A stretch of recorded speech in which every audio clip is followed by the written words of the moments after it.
Okay, good evening. I think we're waiting for Korede to join. I can see Mr. Sharif, I can see Mr. Yinka. I'm online with you, sir. Okay, oh, thank you. Thank you so much. I can see your face. Okay, good evening, everybody. And Kingsley, thanks for the introduction. So this is called the Boardroom Webinar Series 101. So I had to discuss about OH, understanding OH channels and its value. So with me, I have three big practitioners in the industry. They've been in the industry for a while now, and they know their game very well. So we have Mr. Korede, work with Media, as a Media manager with Vizeum. We have Mr. Yinka Akintayo, the manager with MediaReach, and we have Mr. Sharif Babatunde, the senior manager with Starcom Media Perspective. So what we'll be discussing about is understanding the OH channel and value. So it's all about what is OH channel and what is the value and what is this bringing to the client. So many times we hear clients complaining that they spend so much money in media, especially OH, and there's no return on investment. So we want to know how we can learn and how we can also impact the client that OH is not just an ordinary medium, it's a medium that is here to stay and that is bringing a good return on investment. While for the channels, we have two types of channels in OH, which is the conventional OH and the non-conventional OH. So this is what we'll be discussing today. So we have just 1 hour to digest and discuss this topic. So my question is all about the channels of OH. So Mr. Sharif, in your years of experience, what are the channels of OH you know and which have you leveraged in delivering to your clients and campaign objective? Thank you very much, Mr. Moderator. To put it in perspectives, it is important for everybody to know that for any communication message at all to go there, there is a reason for it, there is an objective. And the objective for that basically is to influence consumer behavior. Consumer behavior in the sense that you want to influence their behavior towards the brand to take a particular action, whether to consider a brand, to drive awareness for it, or whatever objective. There is a particular objective for it that you want the consumer to behave towards. So in that wise, so this communication that I will put across, it could be within the home, it could be out of the home. So basically, we are saying that every opportunity that you give on to your consumer to see your campaign, to see your message out of the house, out of your home, out of where you live, is basically regarded as channels of OH. All right. So your channels of OH can now be in different formats. The list is endless. You start from your home. Even in the days of yore, you can see that what we used to know then were handbills, T-shirts. Then when time began to go by, we now begin to see various formats in terms of regular billboards. You know of transit ad. You know of a lot of them. Stadium is there. Every opportunity that you have to talk to people out of their home, they are called channels of advertising or channels of OH. So the list is endless. You can, like I mentioned earlier, even a bike is now a means of is now a channel of advertising. So there are a lot of them like that you cannot but mention. So in terms of what have we leveraged, in one way or the other, I can tell you that basically all the channels of out of home has been leveraged. It all depends on what is the objective that you are driving for a particular brand. All right. So if we are saying that the objective of a particular campaign is to drive awareness. Then you begin to look at what are the channels that will speak to that awareness level.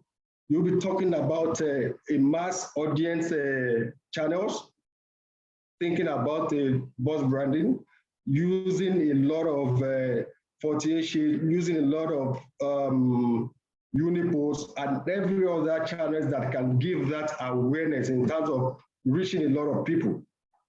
Then again, if you are now talking about a brand that has already been established or a brand that is premium, which is which you want to drive impact, or you want to say, okay, this brand has already been established, but you want to show the other brand that this is a special brand. Then you begin to look at, okay, I'm going to look for an iconic OH board. I'm going to look for an LED or a lot of iconic aperture in that wise. So in one way or the other, every opportunity has been leveraged based on client objective and what you want to drive. Also, it is important to know that aside from client objective, the brand that you are also driving has a lot to do in your selection of your OOA channels. Like I mentioned earlier, a premium brand, you cannot expect that when you are selecting, you are going to look for a super 48 sheet. No. So you're going to be looking for an aperture that resonates with that brand in that ways, and also the consumer. A consumer that is high-end, you begin to look at aperture on the route that resonates with his movement, that is his footprint. Say, for example, you want to sell a brand like, don't let me advertise anyways, a premium spirit brand. You begin to look at where are my audience? Who are the audience that I want to speak with? Then you begin to look at their location. Where are they always patronizing? They go to the airport, they move around the malls and the like. So aperture around those areas and what are going to be leveraging for such brand. So if we are to be on this, it's going to take a lot of time discussing channels of OH and how have we leveraged. In a nutshell, a lot of advertising will not go unnoticed unless we do the needful in terms of out-of-home selection and considering their role in that regard. Okay, I hear you very well. You are right on point. But actually, because of time, we'll just need like 2 minutes for Yinka to just give us what you think about this. So because of time conscious or time constraint, we have just 2 minutes for this. So what do you think about this, Mr. Yinka?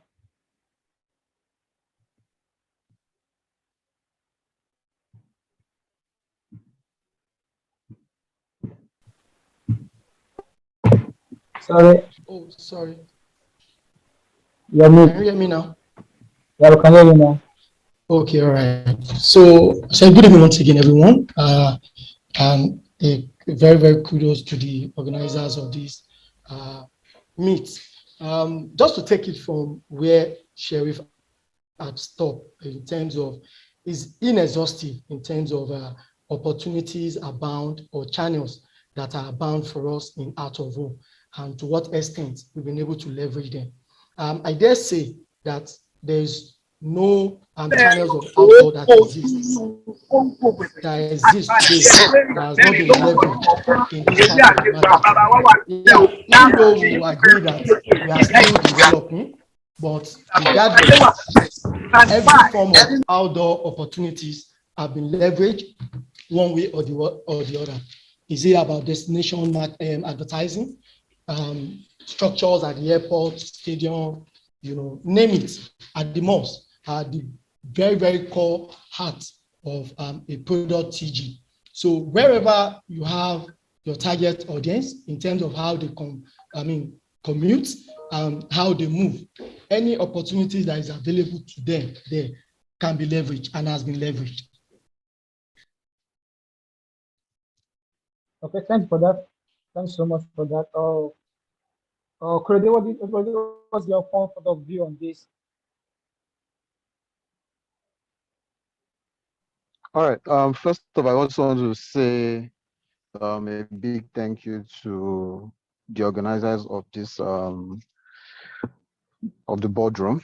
I believe it's an opportunity for us to learn, unlearn, and relearn everything that we need to know about the out of home landscape. So when it comes to just like my senior colleagues have explained, the channels of out of home are obviously inexhaustive, and they are all subject to whatever the objective of any brief or of any brand might be. Like Mr. Sheriff pointed out, some out-of-home formats cannot work for some brands because the objectives of those brands might be different from the other brands. For some brands, it's basically to say our objective is to drive top-of-mind awareness. If that's your objective, yes, you know that a lot of out-of-home formats will actually deliver that for you. If it's in terms of engagement, you know that some out-of-home formats cannot deliver that for you, while some would deliver that for you. So if, for example, you are having an activation in, let's say, a mall, for example, you have a lot of formats within that mall that would actually drive engagement for you. It could be experiential, it could be in-mall screens, it could be in-mall screens, it could be danglers, it could be whatever it is. So the channels of out of home, yeah, you have your billboards, you have your LED screens, you have alternative formats, which could be wall drapes, temporary executions that are just there for probably a set period of time. In the little experience that I've had, I've been fortunate to actually, work with a lot of these platforms, from your uniposts to your in-mall screens to the rest. And at the end of the day, it's subject to whatever the brief or whatever the brand is hoping to achieve at the end of the day. Yeah, so I believe, so that we just don't belabor the matter too much, I believe that's just a summary of it all. Thank you. Okay, thank you for that. I'm sorry, I saw some questions dropping. Mr. Fenn, I saw your question. We will tackle it at the end of the discussion. Yeah. So we move to the next question, which is the value of OH. So what role do you think the channels play for you in African brief? And in choosing OH channels, how do your selection align with client deliverables and objectives? So I'll put that to you or Korede. So what is based on your selection? How do you think you're adding value to the clients based on the budget that's dropping on the table?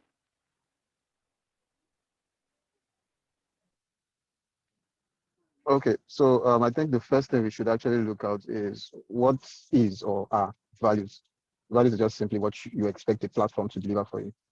So in selecting whatever platform, in selecting a 48 sheet, for example, what's the client trying to achieve? If the client says, okay, I want to reach my consumers in the interlands. I want to reach, and it's a let's say a low end, should I say a low end brand? Well, they're not really low, they are not low end brands, but I believe we all understand what we mean in that context. Some formats would definitely, you would have maybe formats like A-boards, 48 sheets, some temporary signages. And if your objective, or if whatever it is that you want to drive for the clients is, okay, improve consumer consideration or even engagement, you'll be looking at platforms like let's say airports, touch points. You'll be looking at opportunities in malls. You'll be looking at opportunities in convergence nodes. It's not just saying, okay, if a brand says, okay, I also my TG are A class, what you would do as a planner or as an executive is to say, okay, who are these consumers? Where are the places where we can actually reach them? what touch points would reach them, there may be. So I would make reference again to airports, because if I'm talking about a premium brand, like let's say a whiskey brand, and you know that your consumers of this particular whiskey brands are high-end consumers, one of the places you obviously look at is places like airport, because you have a long dwell time. Such kind of locations actually would deliver long dwell time for you on like your regular roadside billboards. So basically, it's just about whatever it is that your brand is hoping to achieve at the end of a particular period. Yeah, thank you. Okay, thank you for that. So Mr. Yinka, we need your point of view on this. Okay, we just add to what Korede said.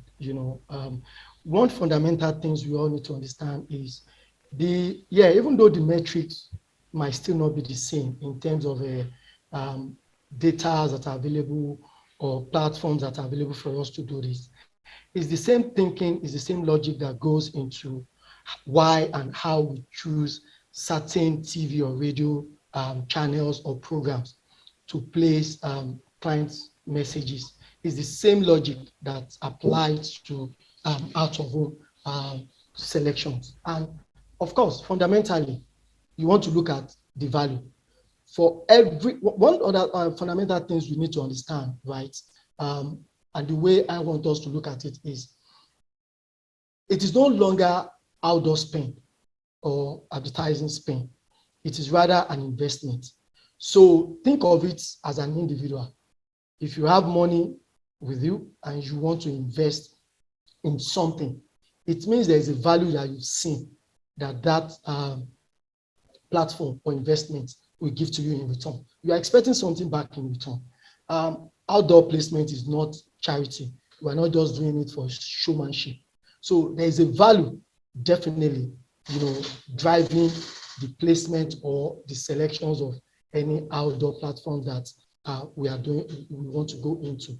So if that is the case, so it means for every selection we are making, there has to be a concise effort to ensure that the right medium or channel is selected that will drive the value that we've set out for ourselves. And it comes in various shapes and sizes in terms of what the clients will be looking out for. Of course, no doubt, you need to establish the target audience of that brand. Once you are able to establish the target audience of these brands, you are now able to profile them and be able to know their psychography. How do they journey?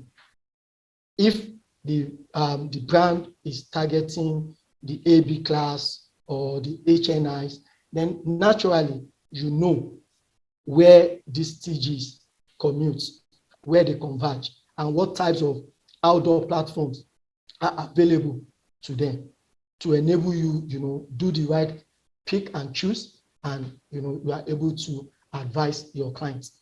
But of course, ultimately, is the ability for that platform to be able to deliver value at the end of the day. So value is relative, it's subjective, and it is campaign-based, depending on what the objective that the client has set out to reach.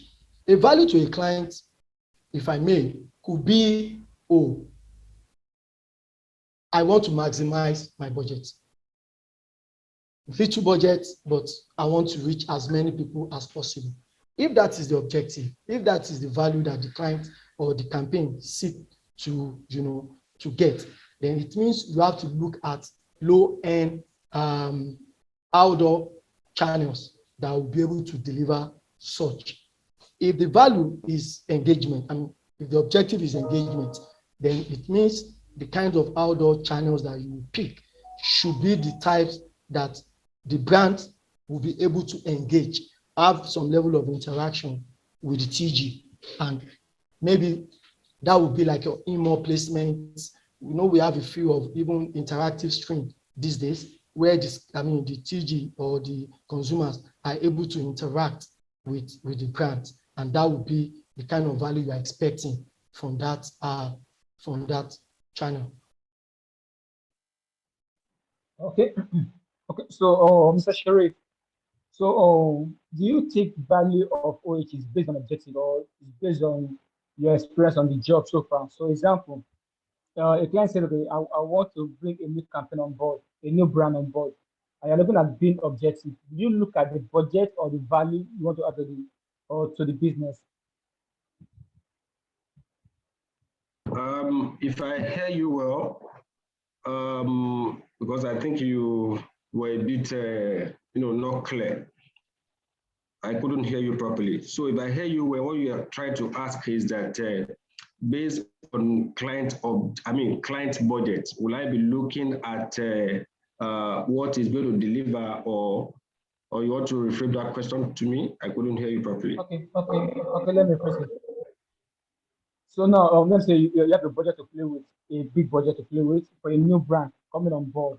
So Yeah. are you looking at looking at the big structure or looking at having a widespread? It's a new brand, yes. Are you looking at buying a big structure or maybe being everywhere, or just looking at some specific location and getting your structure in there? Cool. So thank you. Two things here is very important. One, is a new brand, okay? What kind of brand is it? It is important to know that. Okay, so if it's a new brand the objective that you're looking out for is to drive mass awareness. The major objective for a new brand is to drive mass awareness, ensure that a lot of reach and penetration in that regard. So your budget will now be targeted towards those aperture that will deliver on the mass audience for you. Mass awareness is very critical. So the boards that are going to be using static formats in different sizes are very important. Then looking at where your audience are is very important. You say, take for example, a brand like FMCG, and it's just launching, just coming into the market. You know that a lot of spread is very important, is very key for you. Spread, and you are not just ensuring on spread, you are ensuring on spread on the right locations, which is very, very key to you. Before I go further on that, I wanted to mention something based on what Mr. Yinka said earlier, all right? When we are looking at objective or what role each of these are going to deliver for us, we have mentioned a lot of them, awareness, engagement, and the likes. But where I want to point out to is calling all of us into, to where our thinking cap. Engagement on out of home presently is a bit difficult, because when you are talking about engagement, you are talking to have an opportunity where the audience or the consumer is able to interact and also give an immediate feedback. Presently, I'm not sure we are able to leverage any board of such. Not until when we get there, we are not really giving the engagement level as it's expected to be given. So it's just a charge on all of us, with the agency guys, the board owners, and the like. Is a charge for everyone. So back to our discussion. So it will be basically based on what we want to deliver and not basically on the budget. You have a budget, fine, but you have to be pragmatic enough to deliver more on that, to deliver on that right, rather than just thinking that I have a social amount of million, let me buy one board and it's iconic. No, because the new brand, you need to go all out, different formats, different aperture at different locations that deliver what you're looking out for. Thank you for that. Sorry, So the next question now, if I may, Joel. Okay. Sorry, just a minute. Okay, so another key important, recall I mentioned that the metrics of buying outdoor, even though we don't have the database and all that like we have for the other above the line, it's still the same. The thinking is still the same. So there are a whole lot of considerations. The market is an important factor. Yes, it's an FMCG. Yes, it's a new brand that requires massive awareness. We all know. But what or where is the market? So if the focus market, for example, is Lagos, with whatever budget you have, that kind of, reduce the spread or how you stretch your budget to enable you get the desired result that you've set out or the client has set out. So depending on the focus market, the budget will be able to, adequately take care of the request of the clients or the objective of the clients. If you have like a, if I may call it, like a limited focus market that will enable you to buy as many different apertures as possible. Don't forget, right? Even if you are targeting a particular SEC of the TG, they don't commute the same way. Hence, what that means is you need to be able to be present at critical touch points where all your TG, will commute, and they will have the opportunity of seeing your hack. And don't forget, you are not playing in silos. You are competing with whether established brand, new brands, or other brands within the market. So you should be, the media planner will now be able to see how we can have a mix of the available outdoor apertures that will be able to deliver the objective, be it awareness or whatever it is. Okay, thanks for the contribution. So the next question is about classification of OA channels. Now, taking a clue from the value they deliver, that's the channels deliver, how will you group them? Will you group them as one, as all the people that are one, or are you group them as conventional site and not conventional site, or as digital, as circuit board? So how will you group these channels to create value for the client? So you get this for you. Okay, all right. Thanks so much, Joel. The good thing about outdoor is that you can slice it into whatever shape, whatever sizes you want to. It's a big pie, right?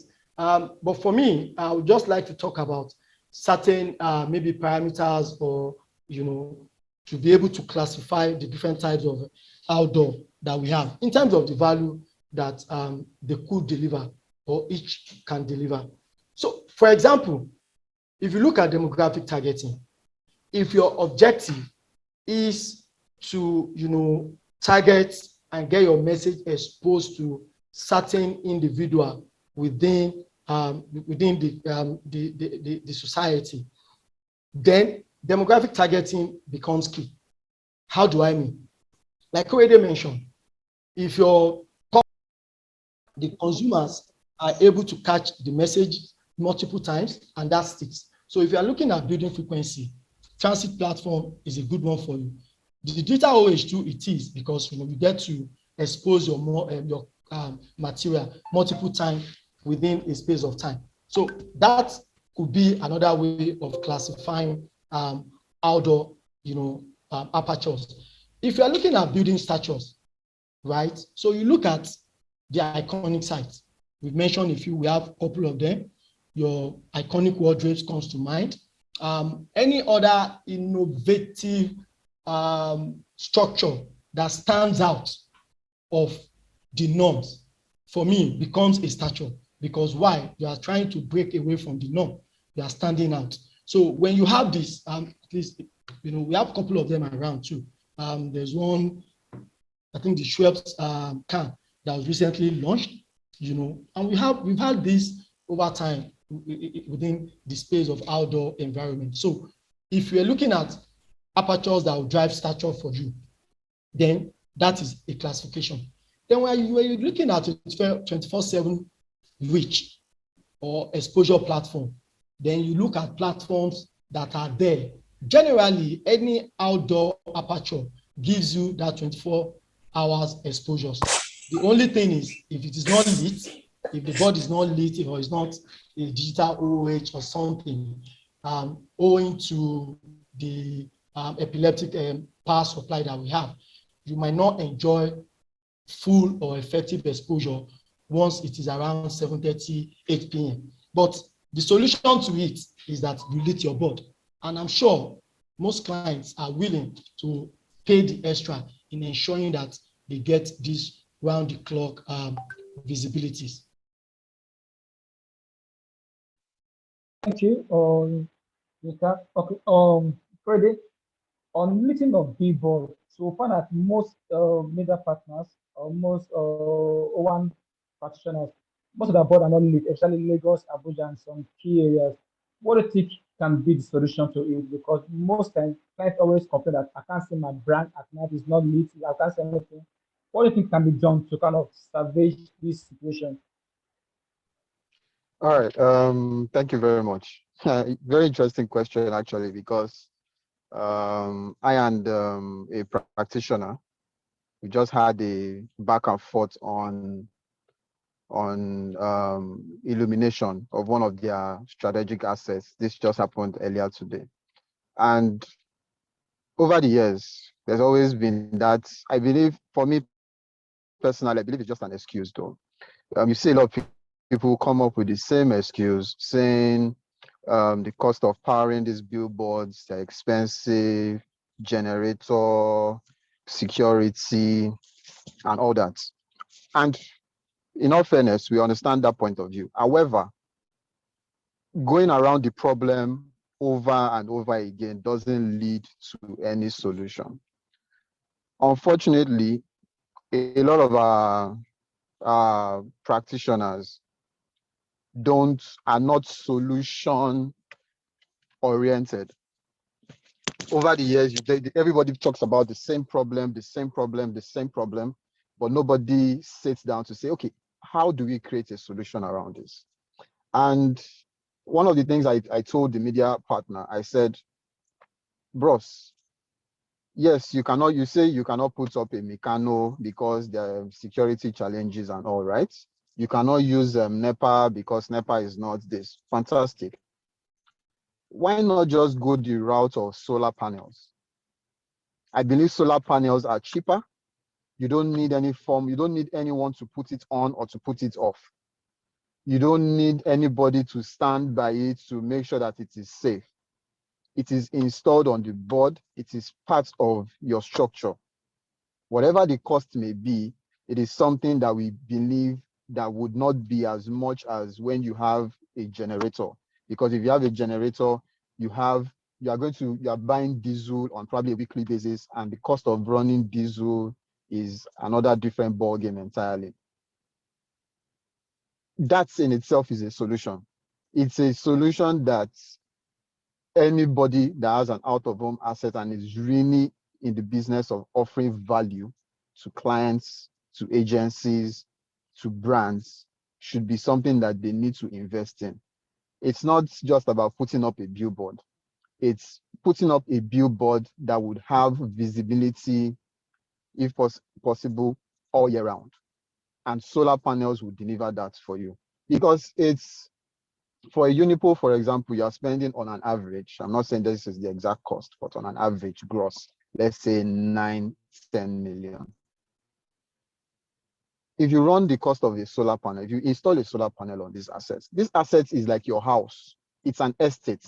You are not moving that board away from it, except probably there's a road expansion program, or probably the owner of the property decides that the people in his village are calling him to come home.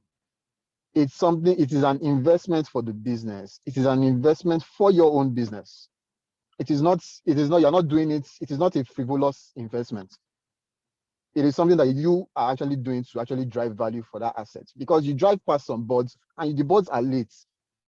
You see the creative, it comes out well. The light gives it that extra, that extra look and feel. But when the board is not lit from maybe 7 p.m. and thereabout, everywhere is dark. It's not even, it's not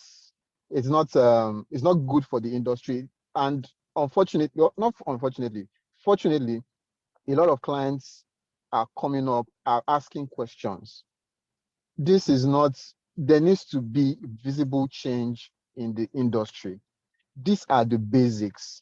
If we cannot solve basics such as illumination, such as taking pictures, we cannot move ahead to other things. We cannot move ahead with measurements.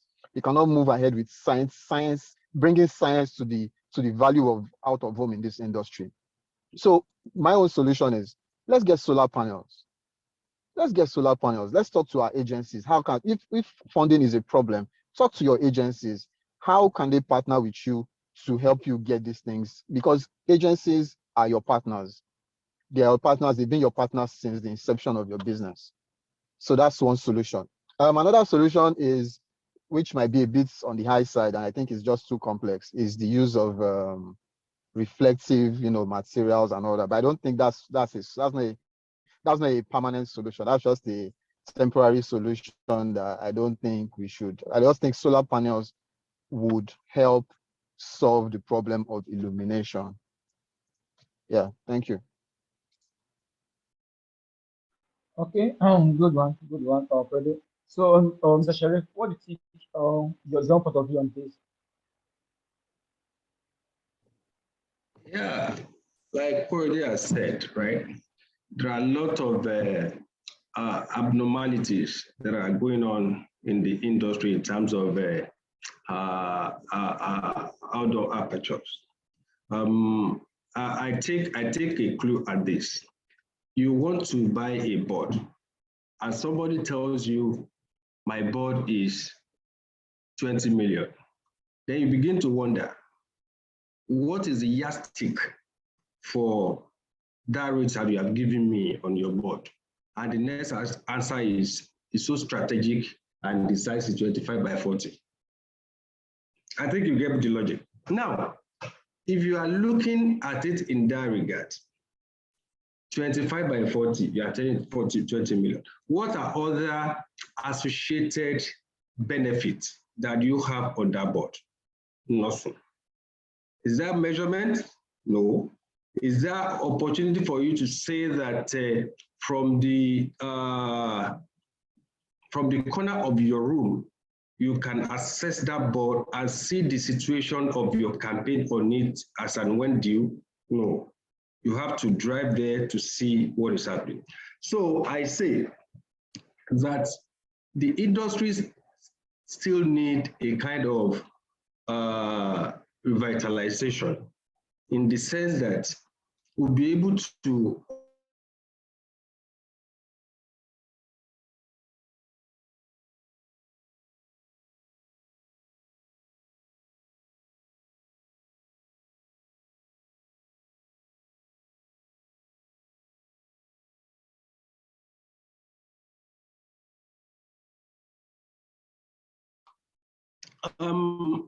secondly, you also need to see that not until when we are able to gravitate to the point of saying that I am buying this board based on the number of impressions I've been able to get, and you're able to convert that to CPM, so that a 5 by 15 board does not come, yes, a 5 by 15 board does not come close to a 20 by 15 board, saying they are the same amount.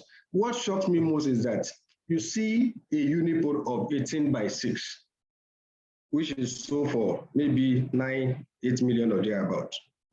And somebody comes to you with a 15 by 5. Because that 15 by 5 is not standing on the unipod, they begin to regard it as a large format. So I'm beginning to wonder, which one is large format, which one is medium format in that regard? Not until when we are able to identify and put those things in clusters, and in clusters rather, say this is the way we want to begin to measure, or we want to continue to price our board. Then it is then we're able to know that there is value in out of home for everybody. Okay, due to time constraint, so we have this last question before we take question from the audience. So, Mr. Sharif, to you again. In terms of sales and pricing, we use value to determine rather than the size. So we use value of the board, the size of the board determine. if I may, before Sheriff answer the question you're about to throw to him, I think we've really touched on something very, very fundamental. And I would like all of us to take this with open hearts, both we, the agency guys, and our partners, the outdoor partners. Like we said, we're all partners. The truth is, in terms of changing the landscape, right, there's no way we'll continue to do outdoor or practice outdoor as usual. There are basic things that must change. No more data. And that data, I make bold to say, will not come from the agency, will not come from the client. It should come from the site owners. Why? Because that will give power to be able to market the USP of your site, that this is the offering that this site is giving. Beyond, is on Mobile Bank Antony. Anybody can be on Mobile Bank Antony. But what are the sciences behind such? So, meaning that the industry is begin to invest heavily in data. I know there has been effort here and there, even from OAN in collaboration with an independent body, but I think it is not enough. Somebody has asked question, what is APCON doing? I don't think this is a role for APCON, but rather I think, one, the outdoor owners plus the, I don't know how to call it, whether it's the revenue agencies in each of the states must be able to come to the party in terms of what are they bringing to the table. Not just selling, or we're not just offering steel and structures. No, it goes beyond that. We've all agreed the platforms we have, the different outdoor apertures we have are value driven. So meaning that what we are offering the clients at every point in time is value. And if that value is the key, then it means certain things must come to bear. Basic information as to traffic counts on Mobile Bank Antony, Ikorodu Road, Third Mainland Bridge, Lagos Abeokuta Expressway should be at the beck and call of everybody within the industry. At the touch of the button, everybody should be able to say, oh, yesterday, these were the numbers, or these are the numbers of vehicles that applied Mobile Bank Antony at so hours of the day. You can even drill it down to be able to say what is the split, male, female, age-wise, and all that. And to be honest, even though a couple of agencies are investing into this, some independent people too are investing into this, but the industry itself, suppliers must the partners rather, the outdoor partners must put a whole lot of resources behind this. And so that everybody has this information. Information is very, very key. It's easier for us to go into your system and look at viewership or listenership of a particular program on TV and radio in the last 1 week, last 2 weeks. You understand? But for outdoor, it's not like that. If we're not there, I know there has been some concerted effort. That for me is very, very key. And other issues around monitoring and maybe some other things that as we go into this conversation, as we progress on this conversation, maybe in subsequent meets, we'll be able to discuss about. Okay, seriously, I must agree with you. Concerning the data and measurement, this has been a serious issue in the OA space, because many clients always kick back in their investment and their budget, say, OH is not giving anything to them in terms of investment, that they can measure it in the data, or like other than TV, whereby you have the data to like calculate the GRP or what have you. So I think this is a question that we need to like ponder on, both from the agency side and the partner side. But as you said, it's something I think we can still have the control over with time, because it's done in other countries. Other countries have measurements, even in South Africa. But in Nigeria, I think it's something we need to really work on, so that at least OH can be seen as a proper avenue to invest on. So for the last question, which will be for you, Mr. Yinka. So in terms of sales and pricing, what will you use as value to determine the size of the board? Will you use the size of the board, or will you use the value the board is delivering? So example, a board on MBA, Mobile Bank Antony, and a board at Ikorodu, same structure, same 6x18. Will you price it based on the value or based on the location of the board? What do you think should be the pricing mechanism on this?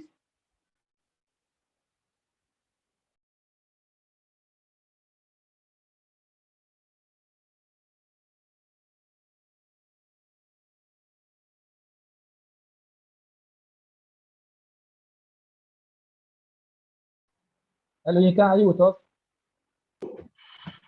Oh, okay. Sorry, Joe. I actually didn't know that question was for me. So here is the thing, it's like wanting to ask the question, which one comes first? Is it the chicken or the egg? For me, value is at the core of every media planning or execution. A structure might be small, maybe in terms of the size, might not be that huge, might not be that big, but as long as it delivers the right or the desired value for me, that will become key. For example, when you go to the mall, right, you are not necessarily looking out for a big structure because it's an enclosed place, right? So what you are looking out for is a platform that can deliver, maybe on your KPI campaign objectives. So that, for me, any day, anytime, will be in terms of value. And like I said, if your objective, right, for example, is to drive frequency, and one of the, outdoor apertures that can be used to drive this, for example, or let's say penetration into the hinterlands, for example, we all know there are limitations of outdoor opportunities in the hinterlands, even in Lagos. What you have in part of mainland Ikeja, Surulere, is not the same thing that is available when you get into the interior part of Cherry, Amu Odofin and the likes. So it becomes a function of what is available in that domain that can help me drive my campaign or deliver on my campaign objective. So for me, it's always about the value. If the board is a 48 sheet and is positioned or strategically located in the heart of my TG or of a market at Ijegun, for example, I will go for it if that is my target, where my TG converges in terms of what I know. Then go for that particular board. Not necessarily me having to go and buy a Unipo in the same location because it would, be visible to same TG anyways. So for me, it's in terms of the value that the structure is delivering before I will now consider the size. Even when you talk about the size, all the big, large formats that we talk about, the wardrobes, and I'm talking about very, very imposing wardrobe that we know this is huge. At the end of the day, if that wardrobe is not delivering value, maybe the structure in terms of the angle of vision is bad, is poor, you cannot see it 500 meters away, 400 meters away, then what value is that size delivering to you? It's just sheer size, no value. So for me, any day, anytime, value will come before the size of the aperture. Okay, I hear you well. Thanks for so, Mr. Sharif. Maybe I can just say something briefly, just briefly. Okay. So the thing is this: the cost of an out-of-home hoarding should not be determined by the size, but rather by the value it delivers to a brand or a business. Values such as, what are the reach numbers, what are the traffic numbers. Measurable data is what media owner A can actually use to stand out from 10 other media owners, even though media owner A's board may not be as large as the remaining 9. Because it's high time we move away from the art of selling out of home. And the art of selling out of home is, this board is strategic, is at one roundabout, is by the corner to Kinikon, all those marketing jargons. It's time we start to sell out of home using science. And the time we start to sell out of home with science, you would see that it is actually very easy for you to justify why you want to sell a Unipo for 12 million versus why you want to, another person would actually have a smaller board. When you have the numbers that, okay, this board is actually delivering XYZ, you are reaching XYZ, the potential, the impression this board is giving. By the time you start to speak science, you start to speak numbers, if the client is willing to listen to you any day of the week, twice on Sunday. Because the thing is this, the Achilles heel for agencies is the inability to justify why the client should the client should actually pay a particular amount for a particular board. We've seen instances where when we hear the cost of some boards, even the person selling it to you is not convinced, because he or she knows that that cost does not even. So when you ask, okay, why should I pay X naira? Then you start to hear different things, and so it's high time we start to, like Mr. Yinka said, it's time we work in conjunction with each other.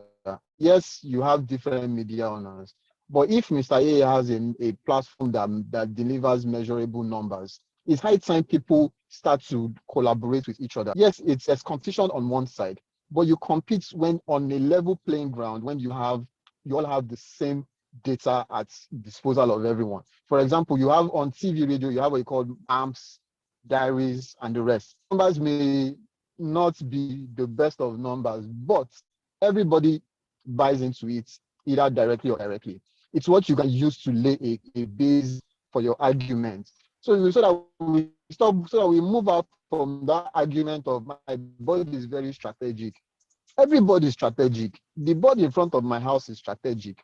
The board under the ground is strategic. So it's just high time we move out from science that would actually help us to drive value as against indices of a billboard. Thank you. Okay, thank you. We have just 3 minutes to wrap up this. So I'm sorry, we're not going to take some questions from you guys, but I believe in the next session of this, we'll be able to cover everything. So for the closing remark, Mr. Yinka and Mr. Sharif, so what do you think about the value and the sort of board? So just use to like recap for everything and summarize, so I can close from there. Thank you.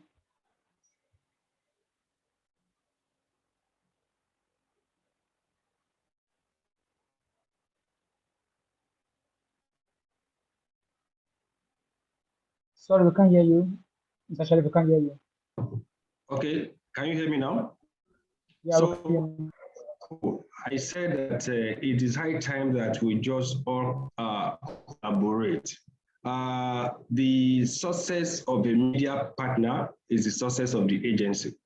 So if you have a board with all the sciences associated with it, it's even easier for a board owner to sell it more than a board that does not have data associated with it.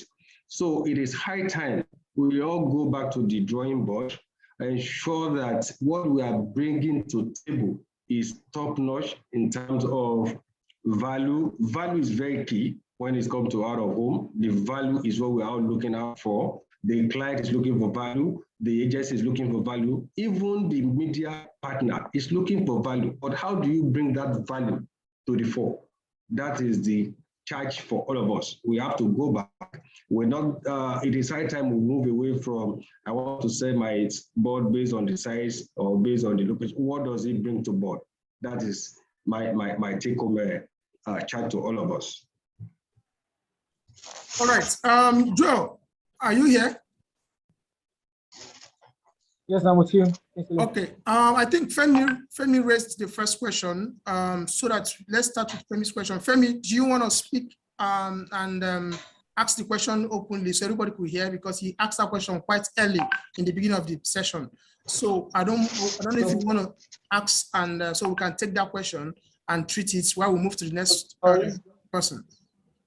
Sorry, before you ask the question, let's know your name and where you work.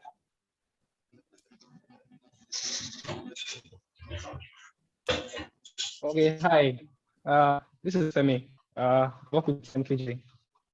Okay, so the question was directed at the first speaker, and it was about how you determine the formats to use if you're not able to find a large format befitting the brand. Can you hear me? Yes, I have you. Yes, we can hear you. So, Okay, so that's the question. so if you cannot find a board that befits that as a wedding, you see, A premium brand. a premium brand. That is Yeah. that is when innovation comes in, right?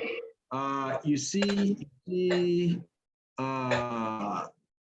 what Fred did recently, all right?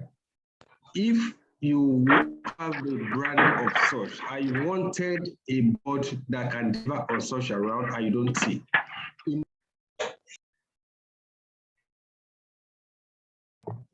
Can you hear? I lost you there. You were Okay. breaking. The network is Okay. bad. Can you hear me now? So what I'm saying is that if peradventure you are unable to find a board that befits your brand at a particular time or location, then that is when you wear your thinking cap of what to do. Then innovation comes in. Take a clue at the Schweppes innovative deployment that was done about 2 weeks ago. So if such a thing is not available, I mean, if such opportunity is not available for you, then you think in such manner. I can tell you that that particular brand has gone viral since that day. So what you need to do is to think out of the box and find something around that place that will deliver on your objective. I think I'm able to answer your question. Yes. Thank you. Okay, any other question? Okay, I think Mr. Femi asked a question earlier on. Mr. Femi, you raised your hand earlier on. Is it Femi or Yemi? Okay, that's Yemi, Mr. Yemi. Yeah, good evening, everybody. My name is Yemi Hawoji, co-founder of InnoCrave Solution. We do have a digital out-of-home billboard in Ilorin. So I really appreciate all what the speakers said, but I kind of want to, talk to Mr. Korede about the power solution, solar solution, because we had that experience. Solar is really very, the cost is capital intensive for us to be able to generate enough power to support the digital out-of-home screen. It might be effective for non-digital, just lighting to light the billboard, but a digital screen would consume a lot of electricity. And it is not going to be sustainable for us to go the solar route when the revenue from the digital advertising screen is even flat. So, but there are alternative ways that we're trying to pioneer something different that's going to disrupt the advertising space. And what it is if you look outside Nigeria, out of home is looking at ways of engaging consumers in such a way that without them even knowing, they tend to prefer a brand over anybody in the competition. And that's social impact solutions. And we've deployed the first smart. Recording in progress. Hello? Hello, can you hear me? Yeah, we can hear We can hear you.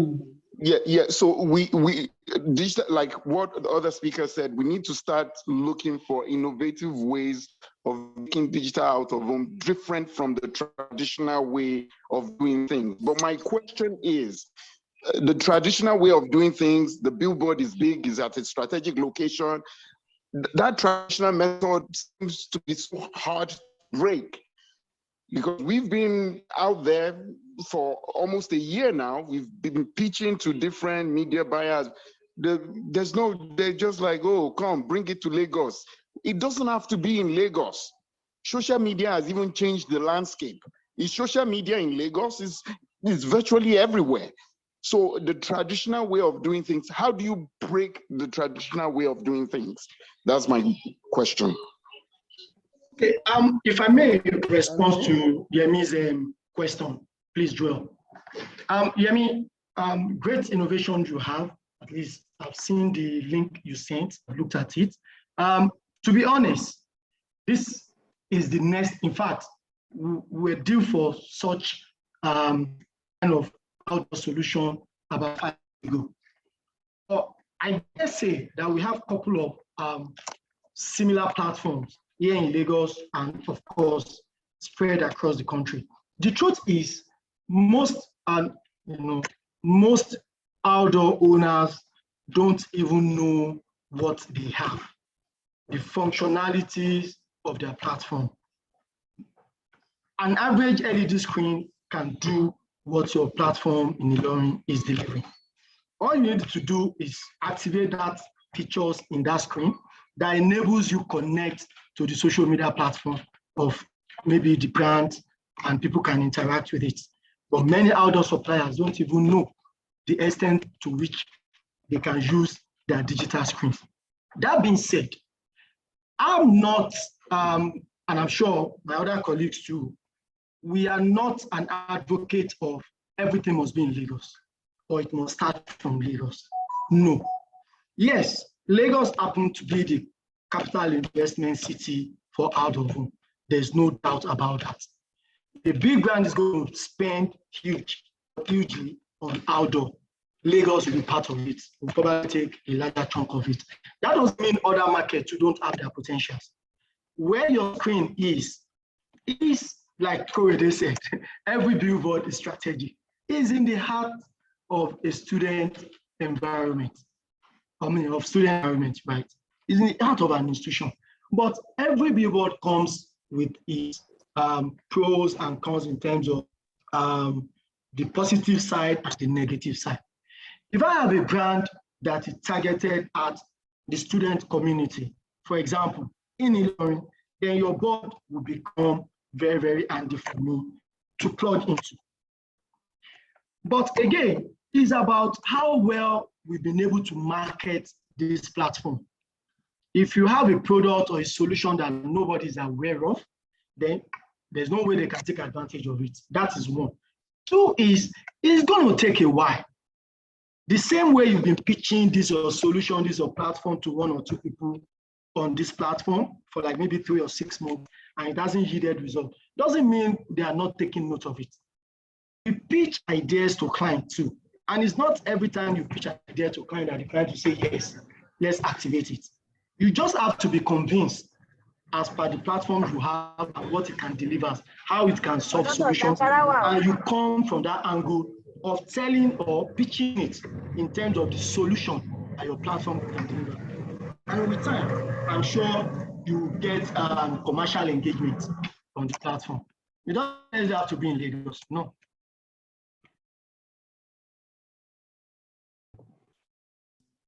Thank you, Yinka.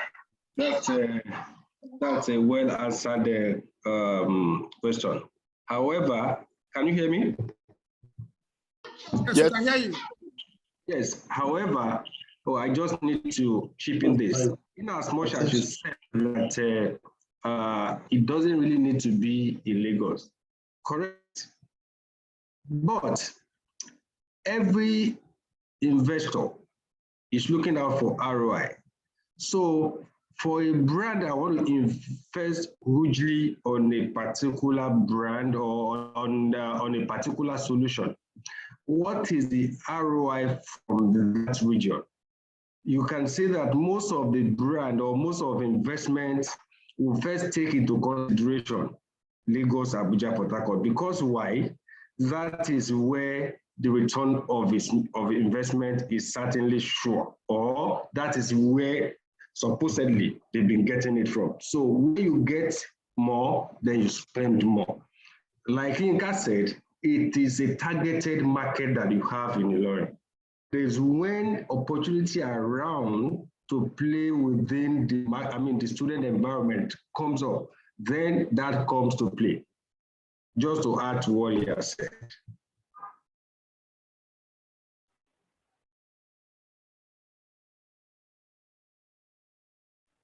Okay, thanks Sherry, for that.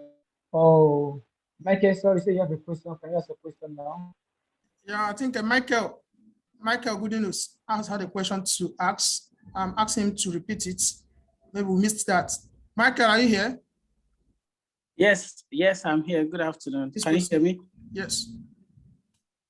Okay, my question is not directed to any of the discussants now. So my question is, you have all highlighted that the client objective, plays a pivotal role in whatever OOH, in the selection of your OOH channel. So my question now is, this client objective, which revolves around awareness, sales, which revolves awareness, impact, or etc. So my question is, this objective, are they discrete to you, or there's something you can, they are such that you can share with us as OOH partners, such that we can tailor what we have to suit your client's brief, or probably transform whatever infrastructure we have to meet that need? That's my question. To suit that objective. Yeah, if I can go first. There is nothing hidden in any client's objective, all right? But the way I'm going to interpret it as an agency person will be different from the way you interpret it as a board owner. Because from the perspective of a board owner, I am sorry to say there is some level of selfishness, okay? Take, for example, I give a brief out. I need board within market in Lagos and Abuja. And somebody now goes back to change the address of the board to say facing traffic to market, whereas the board is far away from the market.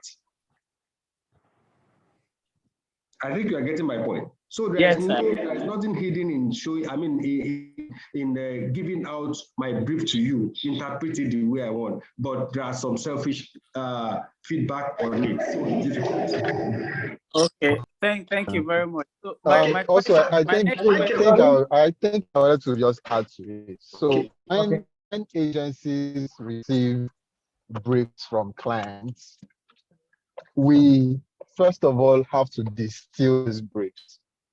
And in the body of the brief, you would have things like media objective, business objectives, and I think 3 other layers of objectives, which are kind of like confidential.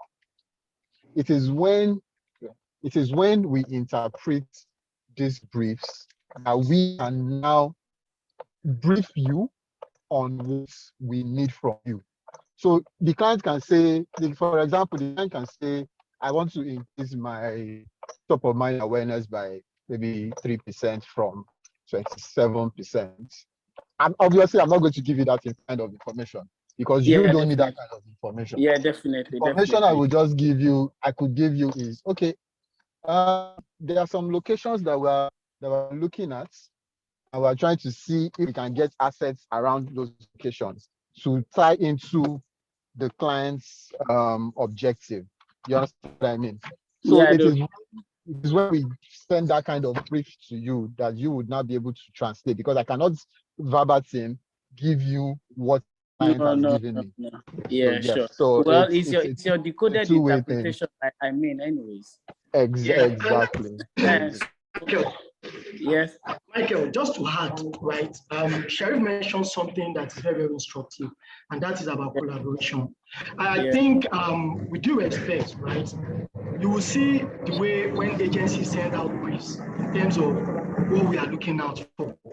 To an extent, we will be very, very clear as to some expectations, the kinds of board, the locations, to really give you an idea of the brand.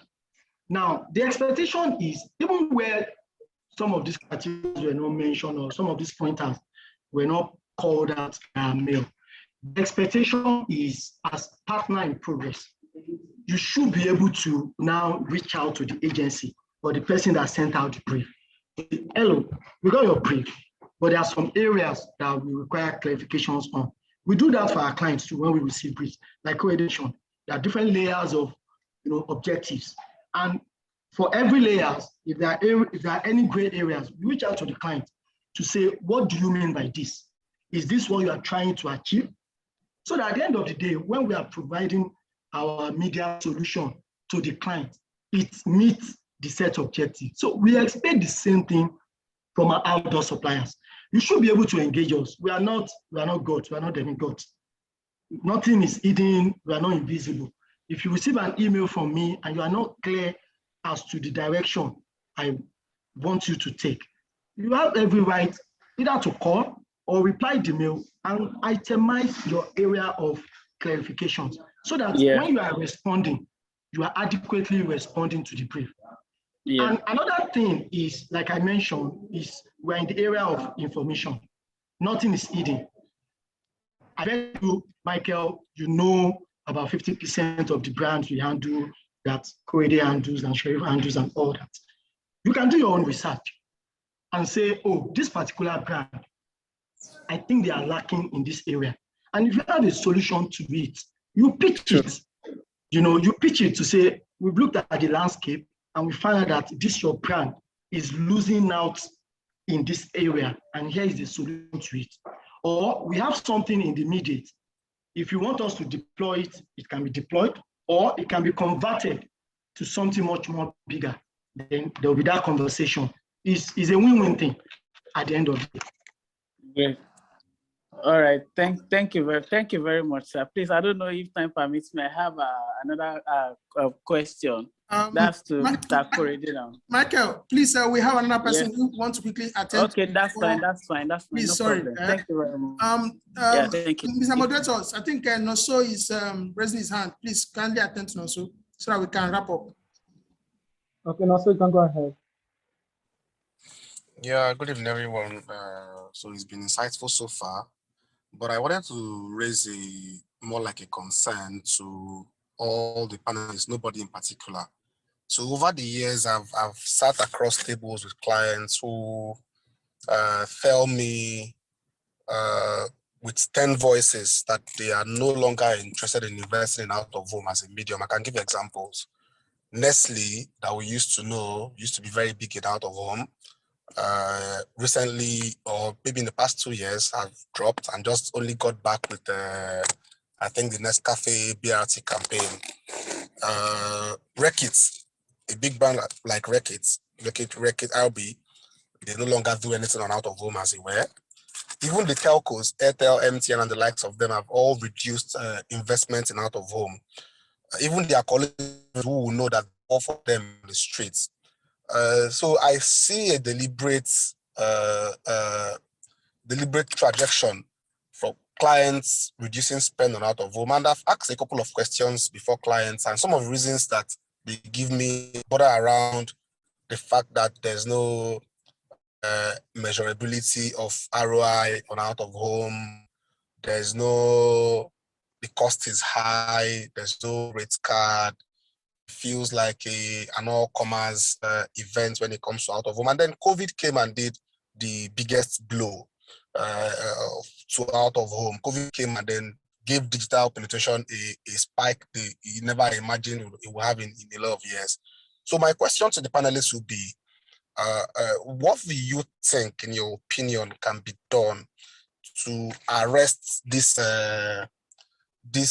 unfavorable decline to out of home? Because it's a huge industry, it's a huge business, huge employer of labor. And if this decline continues in the next couple of years, trust me, I sit before clients till date who tell me they don't think out of home delivers for them. They think it's just an impact medium. They don't think it delivers on awareness. They don't think it's not TV. Nobody goes there to watch out of home. It's not entertaining and all of that. And also coupled with the fact that there are a lot of, will I say, cannibalization in the out of home space, where a lot of practitioners come into the business, undersell their billboards. There's a lot of issues around out of home. So I'm asking a question to the panelists: what do you guys think can be done in the nearest future? Because it has to be in the nearest future to save this industry from where I see it going. Thank you. Okay, no, so thank you. Maybe I should just go first, right? Truth is, out of home is going nowhere, right? Yeah, there might be declines in investment level by brands. Some might be deliberate, some might be due to economic reasons and all of that. But the truth is, as long as you have people commuting from one point to the other, right, that provides opportunity to engage or to expose your message to the audience. Even during the lockdown, we saw it. Yes, why some brands pull down their investment during the lockdown, but the moment there was ease of lockdown, we started seeing upsurge of brand presence on some platforms like BRT, like Rampost. Why? Because clients can easily go in, do 1 month, and go out on platforms, the platform. The reason is because they know that people will go out of home. That is, so that's just to kind of give us like comfort that out of home has come to stay. Yeah, back to your question, which is very, very germane, is in terms of how do we protect this our industry from, in quote, extinction, which will not happen. And that is to say, how do we ensure that there is constant level of investment from the clients in the industry? The only way and the only answer to that, which is the answer or solution TV and kinds of provide, is the data. Is the data. Even when we started the TV planning and all that, it was more of, oh, you just ask your colleagues, what program do you watch? And the moment people say NTA Network News, NTA Newsline, then everybody started buying into NTA Newsline. But now, with deliberate effort, especially from the content owner, or let me now say from the platform owners, we'll be able to now have diaries that enables us to say, we give numbers and we give science beyond the normal.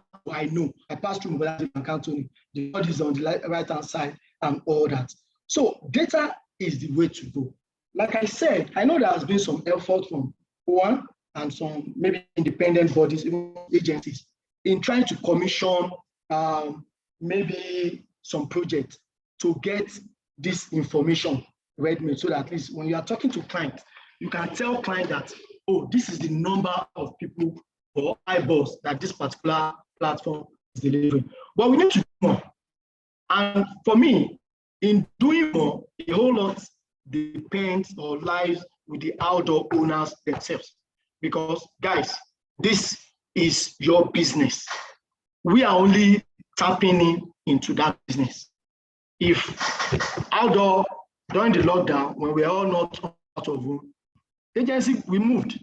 We're on TV and radio and social media. So the onus is on the outdoor suppliers to invest consistently in getting data for this industry. Something that is almost near foolproof, that everybody can rely on. That when I tell my clients that you need to have a billboard on a Korede road, I'm not just saying because that is my route. I'm not saying it because that is where the marketing director of my brand, if we commute. But I'm saying it because of the numbers that are available, verifiable numbers. So I think that is going to be very, very key. And it has to be consistent and deliberate. Outdoor suppliers and the government, I call them revenue agencies, those who feel fat on the industry, they need to come to the table and invest in some of these basic infrastructures that will give comfort to the investors.